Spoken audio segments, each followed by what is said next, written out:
Penangkapan Presiden Venezuela Nicolas Maduro oleh Amerika Serikat Tribuners mengguncang peta politik global.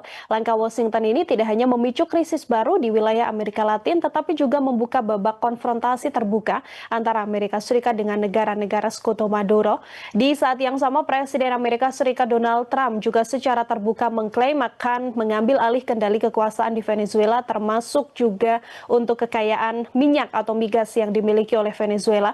Lalu bagaimana kita melihat konflik antara Amerika Serikat dan Venezuela ini? Akankah ini juga melanggar prinsip demokrasi, termasuk juga ataukah ada motif lain di balik penangkapan yang dilakukan oleh Amerika Serikat ini? Saya akan membahasnya dalam Tribun News on Focus. Kali ini Tribuners sudah tersambung melalui sambungan Zoom bersama dengan saya, ada dosen hubungan internasional UII, ada Pak Farhan Abdul Majid. Pak Farhan, Assalamualaikum. Terima kasih banyak sudah bergabung. Waalaikumsalam, terima kasih banyak Mbak Nila. Baik, terima kasih menyempatkan juga waktunya hari ini berdiskusi bersama dengan saya, Pak Farhan. Ini hari Sabtu, serangan militer dilakukan oleh Amerika Serikat di hari Sabtu juga. Kemudian Presiden Venezuela Nicolas Maduro ini ditangkap oleh militer Amerika Serikat, begitu ya, pasukan dari Donald Trump. Mungkin sebagai pengantar saya ingin minta pandangan terlebih dahulu dari Pak Farhan. Bagaimana Bapak melihat penangkapan yang dilakukan oleh Amerika Serikat ini? Apakah ini bisa dibenarkan atau ini justru bisa melanggar prinsip kedaulatan negara? Baik, terima kasih banyak Mbak Nila. Betul, pada hari Sabtu yang lalu terjadi penangkapan terhadap Presiden Venezuela, Nicolas Maduro, oleh militer Amerika Serikat yang diperintah langsung oleh Presiden Donald Trump. Kita melihat penangkapan ini sebagai salah satu bentuk violation atau pelanggaran terhadap hukum-hukum internasional, termasuk juga menjadi perdebatan terbuka di dalam Amerika Serikat sendiri, apakah secara legal Presiden Amerika Serikat secara mandiri memerintahkan untuk menangkap presiden negara lain. Karena kalaupun memang Amerika Serikat menyatakan perang, harus melewati Kongres terlebih dahulu, tidak bisa presiden. Kemudian juga tadi terkait dengan pelanggaran hukum internasional yang salah satunya adalah penghormatan terhadap teritori kewilayahan, sovereignty, territorial sovereignty atau kedaulatan atas teritorial, yang mana juga penangkapan itu dilaksanakan di ibu kotanya Venezuela, ya, di Caracas, bukan di wilayah Amerika Serikat. Militer Amerika Serikat sendiri yang datang ke Venezuela, kemudian militer tersebut yang menangkap presiden Venezuela yang secara sah dalam konstitusinya Venezuela masih dianggap sebagai presiden.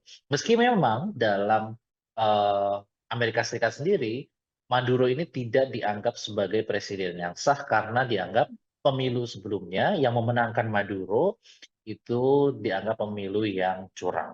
Tetapi tetap saja, lagi-lagi kita perlu melihat ini sebagai sebuah pelanggaran terhadap hukum internasional, karena kita bisa saja melihat kalau suatu waktu ada presiden yang tidak diakui kepresidenannya oleh Amerika Serikat bisa ditangkap begitu saja, yang itu tentu saja membahayakan bagi kedaulatan tersebut. Artinya kalau kita bisa membaca sikap atau langkah dari Amerika Serikat ini tidak bisa dilihat bahwa ini adalah penegakan hukum dan juga demokrasi, Pak Farhan. Betul. Memang di dalam negeri Amerika Serikat sendiri, Nicolas Maduro dinyatakan sebagai salah seorang yang bersalah, begitu ya, Ya. berdasarkan hukum di Amerika Serikat. Namun dinyatakan bersalah itu kan tanpa kehadiran Maduro dalam persidangan, gitu kan, tanpa defense dari Maduro itu sendiri. Dan juga tuduhannya itu kan terkait dengan narkoterorisme dan juga Hmm. tuduhan-tuduhan lain yang membuat kita bertanya-tanya sebetulnya apakah memang ini secara legal bisa dibenarkan, dan tidak hanya secara legal, juga secara norma hukum internasional pun, dan juga norma berbangsa, hubungan internasional itu bisa dibenarkan juga, dan tampaknya tidak bisa kita benarkan. Mhm.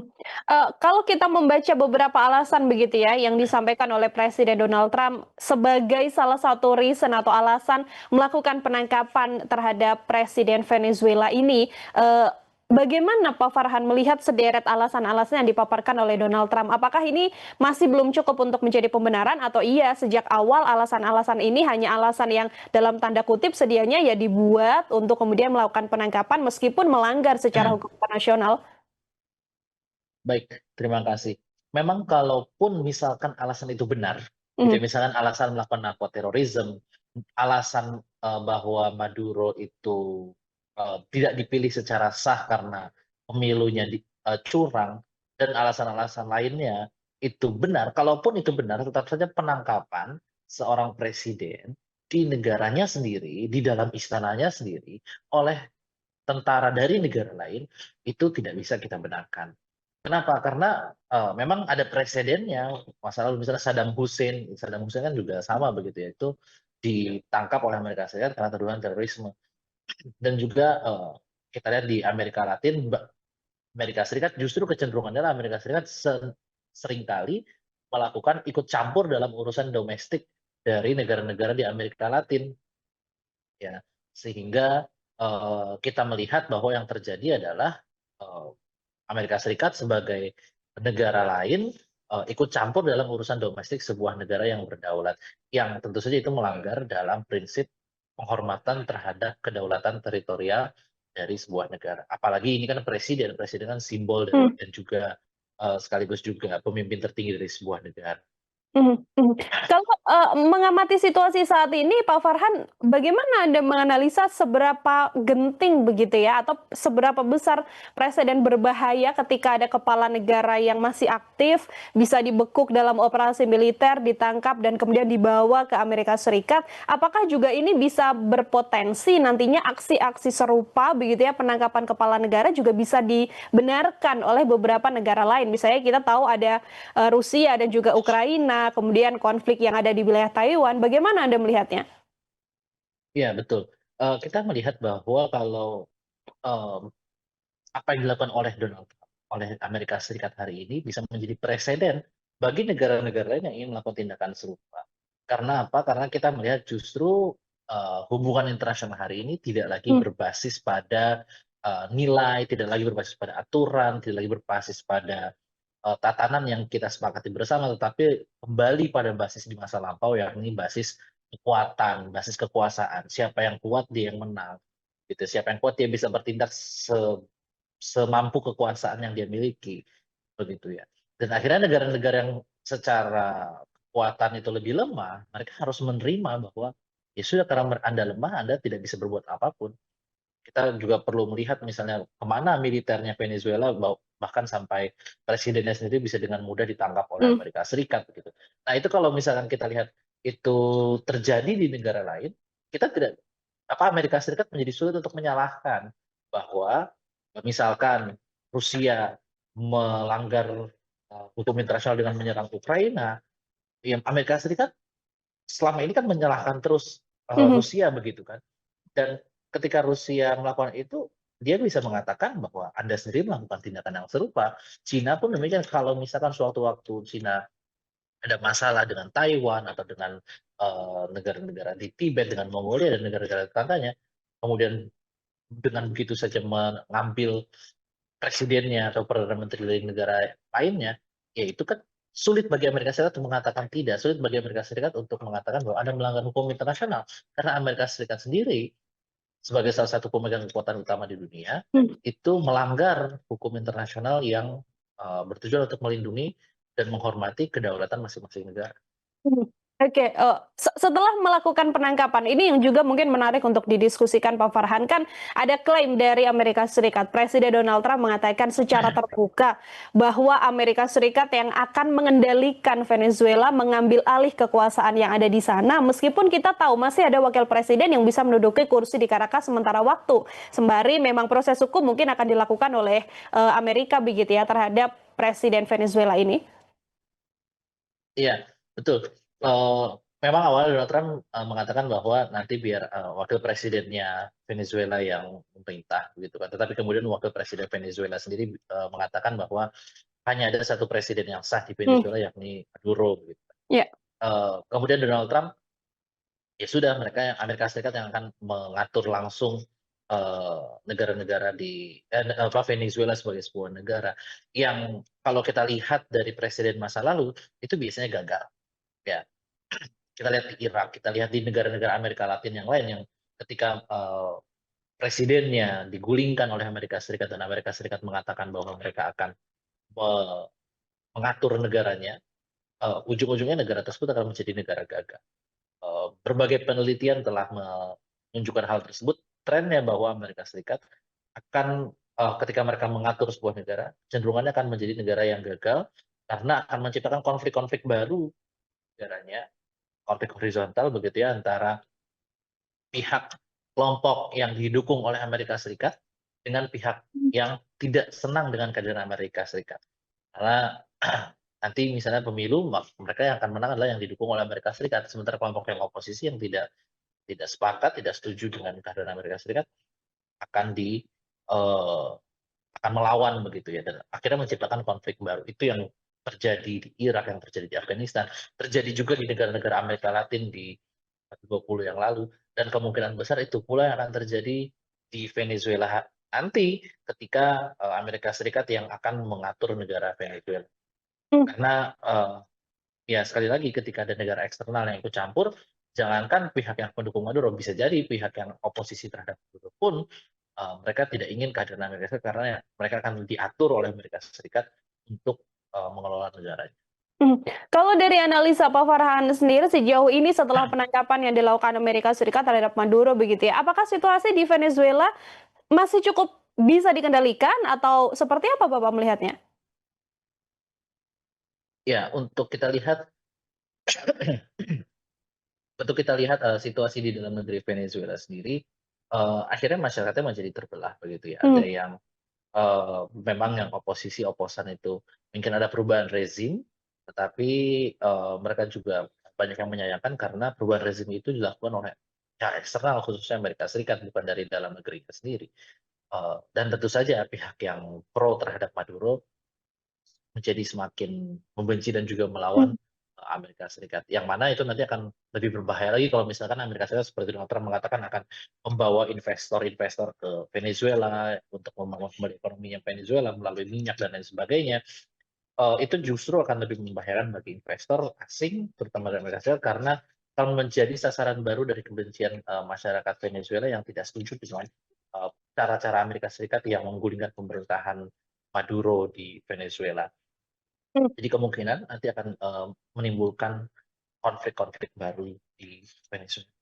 Oke, itu potensi yang mungkin bisa terjadi dengan situasi yang saat ini ada ya Pak Farhan ya. Tapi banyak Ya, publik juga yang kemudian menganggap bahwa sebenarnya tidak hanya untuk menindak Maduro saja yang dianggap sebagai pihak yang terkait dengan narkotika begitu ya, tapi ada motif terselubung dalam tanda kutip yang mungkin juga dibaca oleh sejumlah pihak karena adanya niat dari Amerika untuk penguasaan migas yang ada di Venezuela, kemudian untuk menguras berbagai potensi yang ada di Venezuela begitu ya dengan keuntungan-keuntungan ekonomi yang harapannya adalah didapatkan oleh Amerika Serikat. Bagaimana analisa Anda mengenai hal ini, Bapak? iya betul. Kita melihat ada kecenderungan ketika Amerika Serikat menyerang sebuah negara dan negara tersebut memiliki potensi sumber daya alam yang besar begitu ya. Venezuela misalnya dia kan salah satu negara dengan cadangan minyak terbesar di dunia, Hmm. dan Donald Trump dengan terang-terangan mengatakan ini salah satunya adalah ingin membawa investor minyak Ya. dari Amerika Serikat untuk berbisnis di Venezuela. Yang mana biasa kalau Presiden Amerika sebelumnya mengatakan kita ingin menciptakan demokrasi, kita ingin memberikan pemerintahan yang demokratis, kebebasan sipil segala rupa. Tapi Donald Trump justru dengan tegas mengatakan ada kepentingan bisnis di sana. Eh, jadi justru kemungkinan kita bisa melihat bahwa kepentingan untuk menciptakan transisi demokratis itu tidak terlalu diperhatikan, Mhm. tetapi justru yang ingin diperhatikan adalah kepentingan bisnisnya. Kenapa? Karena selama ini Venezuela punya keengganan ya, karena mereka menasionalisasi perusahaan-perusahaan minyaknya dan juga keengganan untuk menerima investasi langsung dari Amerika Serikat karena mereka takut akan dikendalikan oleh Amerika Serikat gitu kan ya. Apalagi misalnya Maduro dan presiden sebelumnya Chavez itu presiden Maduro ya, pemerintahannya Maduro juga pemerintahannya Chavez sebelumnya dalam hal minyak, karena memang sumber daya alam itu seringkali menjadi salah satu jalan untuk kooptasi kepentingan ekonomi di sebuah negara. Mhm, mhm. Artinya Pak Farhan membaca bahwa sedianya kepentingan untuk keuntungan ekonomi di balik penangkapan yang dilakukan oleh Donald Trump terhadap Maduro ini juga cukup besar, Bapak. Kita sulit untuk mengatakan itu tidak ada begitu ya, Aha. karena Donald Trump sendiri pun mengatakan ya akan membawa investasi minyak, khususnya minyak ke Venezuela, dan kita lihat selama ini bahwa di negara-negara kaya minyak begitu ya, seperti di Timur Tengah, di Amerika Latin yang mereka kaya akan minyak, ketika Amerika Serikat masuk ke sana, tidak hanya kepentingan demokrasi, yang mana seringkali demokratisasi itu gagal, seperti di Afghanistan begitu ya, gagal. eh, Justru yang terjadi adalah mereka mengambil alih apa namanya industri minyak yang ada di negara tersebut. Mhm. Kalau melihat dampak langsung terhadap stabilitas ekonomi yang ada di Venezuela, kemudian yang ada di negara-negara lain juga mengenai dampaknya, ini berkaitan soal kesejahteraan masyarakatnya seperti apa dengan penangkapan yang dilakukan oleh Amerika terhadap Maduro, Pak Farhan? Baik, kita perlu lihat bahwa kebijakan ekonomi yang dijalankan oleh Maduro itu sebetulnya juga tidak baik-baik juga begitu ya. Ya. Venezuela berada dalam situasi ekonomi yang cukup mengenaskan begitu. Mereka dilanda krisis mata uang dan juga banyak harga-harga barang yang meningkat tajam begitu ya. Tetapi dengan adanya ketidakstabilan politik, justru kestabilan ekonomi akan juga semakin meningkat. Memang di Amerika Latin ada sebuah kecenderungan yang cukup menarik juga bahwa ketika mereka diintervensi oleh Amerika Serikat, kemudian Hmm. mereka bertransisi menjadi lebih neoliberal begitu ya, eee, bantuan-bantuan asing dan juga investasi asing cenderung masuk gitu ya. Tetapi yang akan terjadi adalah itu akan menciptakan kelas-kelas elit baru yang mana pertumbuhan ekonomi itu tidak menyebar ke seluruh lapisan masyarakat sehingga menciptakan ketimpangan begitu. Kenapa? Karena investor hanya ingin bekerja sama dengan pihak-pihak di dalam negeri, kelompok-kelompok yang pro terhadap Amerika Serikat karena dianggap itu akan aman bagi kepentingan bisnisnya. Sementara bagi masyarakat yang dianggap tidak pro terhadap kepentingan Amerika Serikat, itu justru akan sedikit dimusuhi oleh investor. Hmm. Yang artinya itu akan menciptakan ketimpangan baru, yang mana ketimpangan itu bisa menjadi bara dalam sekam begitu ya bagi konflik di masa depan. Mhm.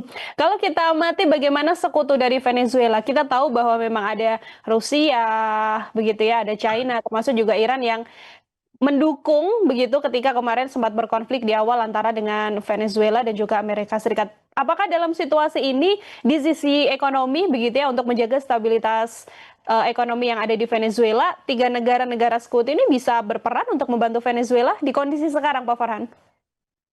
Tentu kita harus melihat siapa yang kemudian nanti akan memegang kekuasaan di Venezuela, Ya. kekuasaan politiknya. Jika kemudian diambil alih oleh Amerika Serikat, barangkali mereka justru akan mundur karena akan kalau mereka terus maju akan menimbulkan konflik baru dengan Hmm. Amerika Serikat begitu ya. Tetapi jika itu tidak terjadi, bisa jadi mereka akan step in untuk me- mendukung Venezuela. Meski kami sendiri melihat bahwa adanya keengganan dari berbagai negara, khususnya mungkin China begitu ya, untuk terlibat langsung dalam konflik-konflik, ketegangan-ketegangan yang melibatkan Amerika Serikat secara langsung. Karena itu akan mengganggu juga kepentingannya China, karena bisa Hmm. jadi nanti Amerika Serikat menggunakan itu sebagai proksi atau misalkan sebagai alasan untuk semakin melawan China. Sementara saat ini mereka pun sedang dalam perang tarif begitu ya antara Amerika Serikat dengan China. Sementara bagi Rusia, kalau kita lihat seperti yang tadi saya katakan, ketika Anda sudah pernah melanggar hukum internasional, ketika Anda mengatakan negara lain melanggar hukum internasional, apa yang Anda katakan menjadi tidak ada kekuatannya gitu. Rusia mengatakan Amerika Serikat melanggar hukum internasional karena menangkap Presiden Maduro, menjadi tidak ada kekuatannya lagi karena Rusia sendiri pun melakukan tindakan aneksasi di wilayah Ukraina. Mhm. Oke, artinya, Justru kita yang paling mhm, tunggu adalah mhm, respon dari negara-negara sekutunya Amerika Serikat, bagaimana mereka ya, menanggapi eh, tindakan Amerika Serikat ini. Kita lihat misalnya Inggris, Perdana Menterinya sudah katakan Inggris tidak terlibat apapun. mmm, Jadi semacam cuci tangan begitu ya.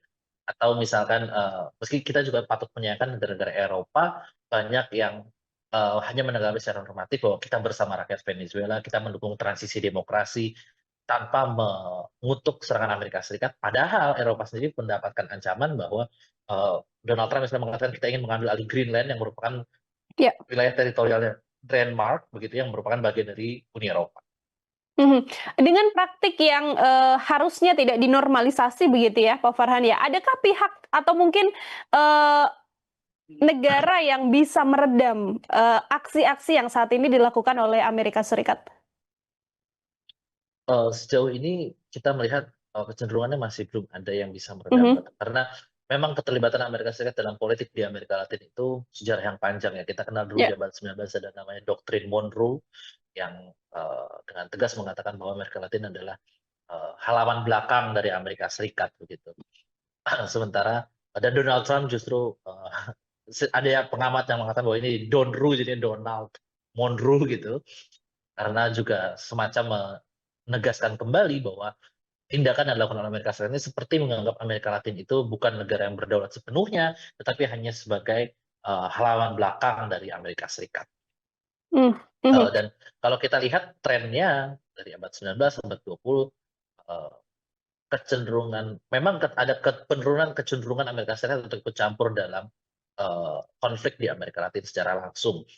Eee, tetapi, eee, bu bukan berarti ketika mereka ikut langsung dalam atau terlibat langsung itu menyelesaikan masalah sampai ke akarnya. Cenderungannya adalah menciptakan masalah-masalah baru.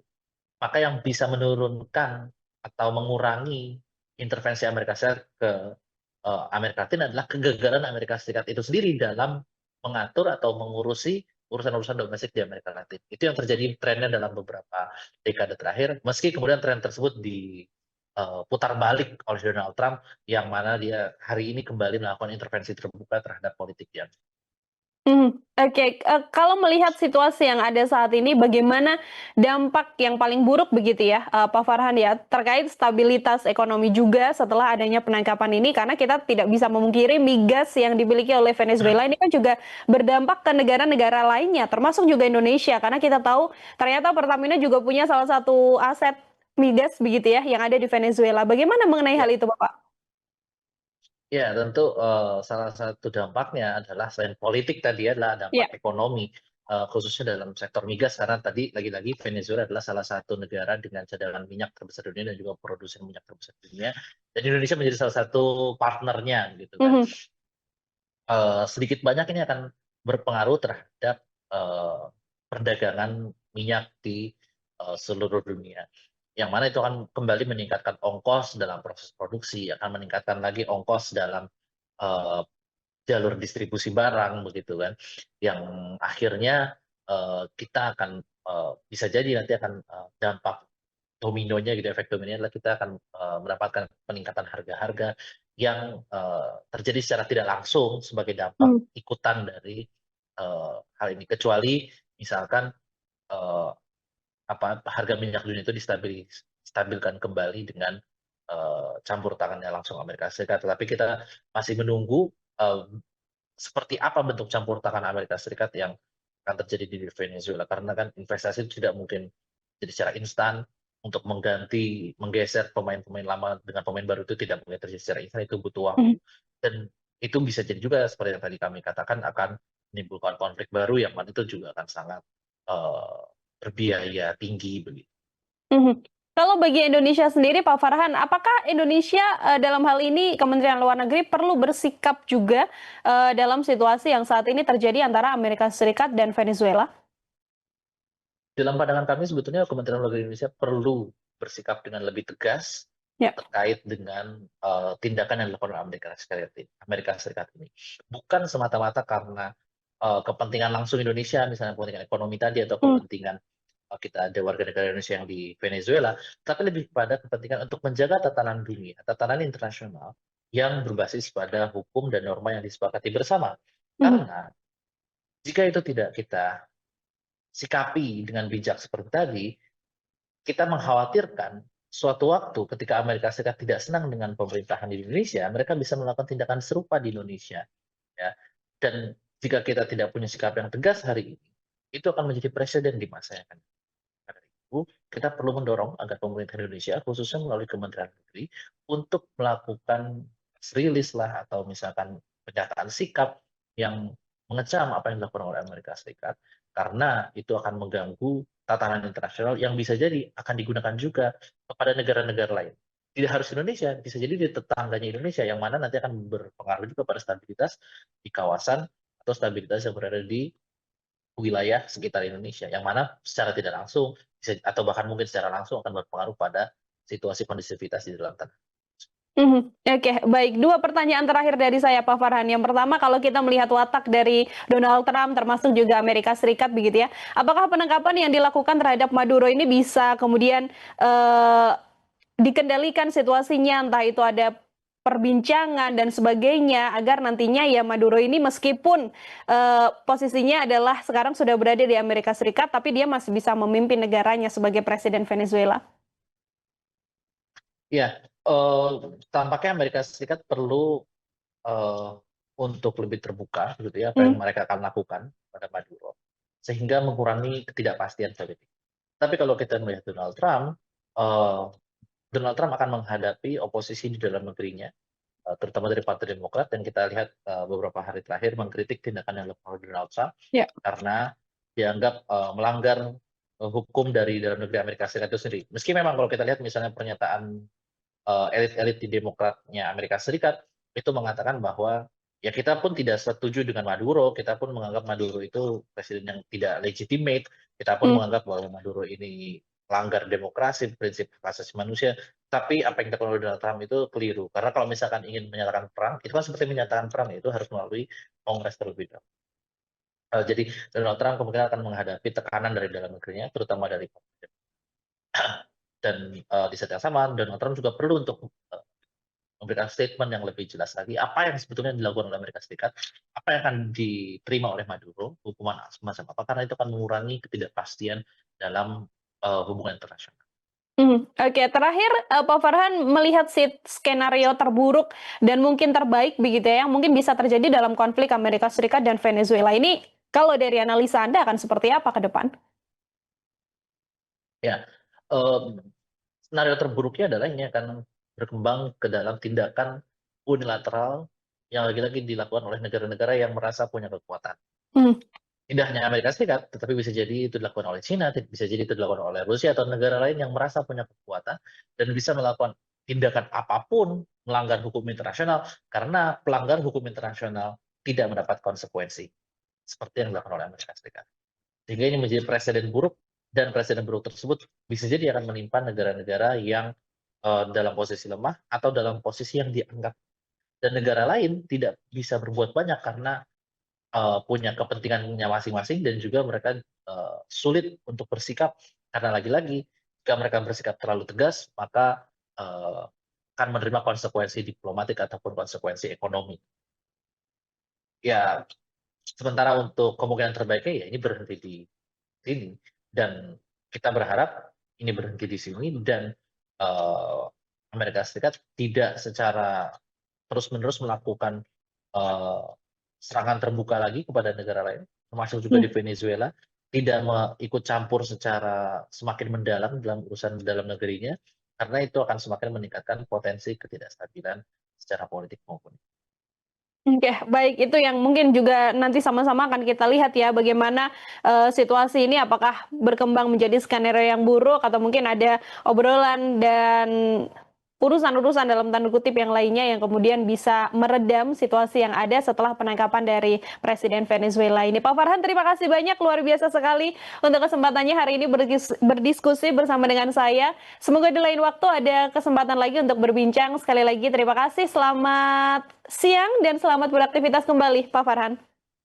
Terima kasih juga. Ya, Tribuners, demikian obrolan saya bersama dengan Internasional UII Pak Farhan Abdul Majid dalam Tribun Fokus kali ini. Nantikan obrolan saya dengan sejumlah narasumber lain dan tema-tema lain hanya dalam Tribun Fokus. Sanila Irdah, pamit undur diri. Terima kasih banyak dan sampai jumpa. Download Tribun X sekarang. Menghadirkan lokal menjadi Indonesia.